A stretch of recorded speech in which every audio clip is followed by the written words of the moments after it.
Bravo. Next tape, April's voice.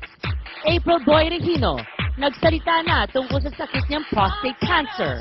Ano-ano nga ba ang mga matitinding pinagdadaanan niya at ng kanyang pamilya? Alamin ang kanilang buong paglalahad sa Caught by Christie. Mamaya na!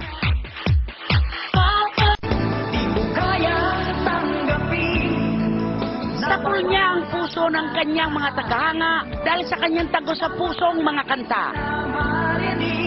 Matayog at malayo ang nilakbay ng kanyang karera noon na umabot ng mahigit na 10 taon. Subalit tila naging palaisipan sa kanyang mga tagahanga ang biglaang paglisan niya sa bansa. At kamakailan lamang, napabalitang dumaan siya sa isang matinding karamdaman. Ang buong kwento kaugnay nito, ilalahad mismo ng karamay at kaagapay na misis na si Madel at ng cancer survivor mismo, April Boy Regino. Ito ang Caught by Christie. Sanay ako sa inyo mag-asawa nung nasa Amerika kayo na kinukwentuhan niyo ako kung ano nagaganap sa inyo. Napansin ko lang, ngayon ko lang naalala, year 2009, towards the end ng taon na yon, na nahimik kayo. May matinding problema pala, Madel, nung mga panahon na yon. Ano na siya parang butot-balat na. Akala ko, nalalata, Marami talaga akong nararamdaman. Masakit na yung mga buto. Oo. Hindi ko alam kung bakit. Tapos may lumabas ng dugo. Sabi ko, iba na to parang natatakot na ako. At ikaw naman, nung mga panahon ngayon, April Boy, hindi ka talaga nagsasalita kay Madel at sa mga anak mo. Ayokong malungkot sila sa mga nararamdaman ko. Kapag sinasabi ko, okay ako. Pero totoo, hindi po ako okay. Kasi po, alam ko na po na may sakit ako. $10,000, napakalaking pera. Siyempre, kahit may pera kayo, naisip niyong pumila sa ospital. Ano nangyari nun? May nagturo sa amin na magpunta kami dun sa yung gobyerno nung sa health. Las Vegas. O, sa Las Vegas. Ginawa namin, aga-aga na, madaling araw, nakapila kami dun. Pag nung interview sa kanya, hinihingan kami ng dokumento na yung yung sino yung nag-ano sa kanya, nag-support. Yung tinawagan namin nila, attorney namin. Tayo na merong nagpapunta sa US. Sponsor. Okay. Hindi ko nila alam na self-petition po ako, na talaga nagpunta po ako doon sa US. Sinuporta ko yung sarili ko. Ito yung naranasan ko doon, naramdaman ko. Ayoko po may makakita sa Pilipino. Dahil nahihiya po ako. Kasi po, syempre, kailangan po namin gawin. Laki-laki yung pera na kung makakatulong naman sa amin. Di ho ba? Laki-laking gas. So, nadiskubre na talagang matindi ang sakit niya. Ano ang depresyon na naramdaman ng pamilya ninyo? Biglang naramdaman ko na lang sa sarili ko, yung luha, di ba, umiiyak ka na. Parang di ko namin matanggap. Hindi naman naging yung positive. nag-uusap-usap sila na umiiyak sila, nananalang sa Diyos. Hindi ako makapaniwala talaga na meron akong ganun sakit. In denial ka? Oo, syempre po eh. Sabi ko, bakit ako magkakaroon ng ganun na prostate cancer? Bata pa ako. At maging ang mga anak niyang sina JC at Charmaine ay hindi matanggap ang sinapit ng kanilang ama.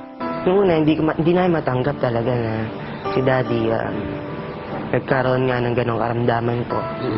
Cancer po yun malalang sakit. Habang nasa labas ako, habang sumisigaw siya, lagi na lang ako napapanood, parang naiiyak ako. Sabi ko, kasi sumisigaw siya masakit to daw pag pinasok yung talaga noon. Nung malaman kong may sakit akong ganun, syempre parang nawalan na ako ng pag-asa. Ayaw na kumain. Sabi ko, mamamatay din naman ako. Bakit pa ako kailangan kumain? Ayoko na uminom ng gamot. Kasi wala na nga po ang pag-asa Basta't ang alam ko lang, dasal na lang ako ng dasal sa Diyos. Sana pag kinuha ko, gano'n. Sana yung pamilya ko maayos. Kasi Madel, matapang ka, kilala kita Sobrang tapang mo na yung panghihina ng asawa mo kadalasan, humuhugot siya sa'yo. Kasi nung panahon na yun, sabi ko sa kanya, tumawa ka, ngiti ka, kasi ayaw ng Diyos ng ganyan, sabi ko sa kanya. Sabi ko, lumabang ka, kailangan yung faith mo, strength talaga, buhay. Para pag nanalangin ka sa kanya, walang sa pananampalataya, gagaling ka. Parang katapusan na ng mundo noon para kay April Boy na humantong pa sa mga sandaling tila naghahabili na siya sa kanyang mga anak. Sabi ko, anak, gusto ko talagang matupad din yung pangarap mo maging singer ka. Gusto ko yung maging recording artist ka rin. At para suportahan ang pangarap ng kanilang anak na si JC na maging recording artist, bumalik si April Boy sa Pilipinas noong January 27, 2010, matapos ang halos isang taon sa Amerika dahil na rin sa panghihikayat ng kanyang asawa. O yung pag-uwi namin noon, bigla, yung kapatid ko kasi alam na may sakit siya, umiiyak ako eh. Naano ko dun sa kapatid kong babae, dun ako nag-aano lagi. Tapos sabi niya, ate, painumin mo si Kuya April ng Pure Barley. Ano yung, nung gumaling si Maritoli sa cancer din. Oo. Natagpuan ninyo, ilang buwan mong ginamit? Mga 3 months, sabi ko, mahal, lumalakas ako dito. Mga ilang buwan pa, tinigil ko na yung maintenance ko ng lahat ng sakit ko. Ayon sa mga doktor, malinis na raw sa prostate cancer ngayon si April Boy. Sa edad na 50, tila nabigyan ng pangalawang buhay ang kilalang jukebox singer. At bilang pasasalamat sa Diyos, lingguhang nagba-Bible study ang kanyang pamilya at ang kanilang mga kaibigan sa kanilang tahanan. Ang pinaka-number 1 na gamot talaga, ang pagdadasal sa Diyos, sa Panginoong Kristo. Siya lang po talaga mailangan ng tulong. Oo, yan talaga. Kapag kayo tumawag sa Kanya, sa Amang Diyos at sa Panginoon Kristo, siya ang gagawa ng paraan. Na akala nyo wala ng paraan. Meron pa pala. Siya ang gagamot at hahanap ng gamot katapat ng ating problema. Opo. Di ba kinakanta mo yung umiiyak ang puso?